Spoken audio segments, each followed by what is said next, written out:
Hey, what's going on, guys? Today we're going to talk about SPY and how much 100 shares will pay you in dividends. So let's go ahead and dive into it here. So once again, on our website, we have a couple different ETFs that have calculators built in for this.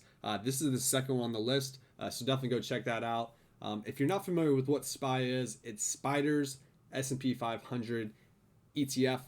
Tracks the 500 largest companies in the United States. It's a very liquid ETF, and offers 3 expiration dates per week. So if you're interested in selling options, this could be a great ETF for you. If you're just a buy and hold investor, you might want to look at VOO or SPLG. Those are pretty much the same thing, but it's a little bit cheaper as far as the expense ratio goes.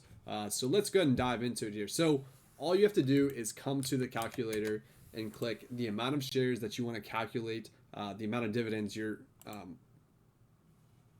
investing in, and projecting to get. So once again, it's an ETF that have 500 stocks.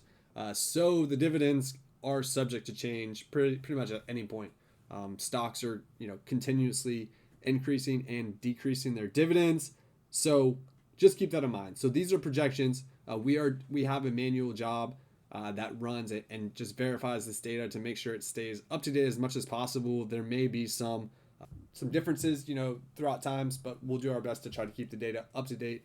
But quickly looking at the data, $159.50 is the projection amount of dividends you'll receive on a quarterly basis. And then looking at the annual amount, $638. So really, really cool there. And then, like I mentioned, once you get 100 shares, so in this instance, you would also be able to sell covered calls. So I have a chart down here as well that kind of projects based upon the current price of how many covered calls you could potentially sell. This looks like it's a little bit off because you'll have 93 shares. I'll have to update that data, but needless to say, pretty cool little calculator we have here. You can quickly come here and kind of see where you're at based upon the number of shares you have and how much dividends you can project to receive on a quarterly and annual basis.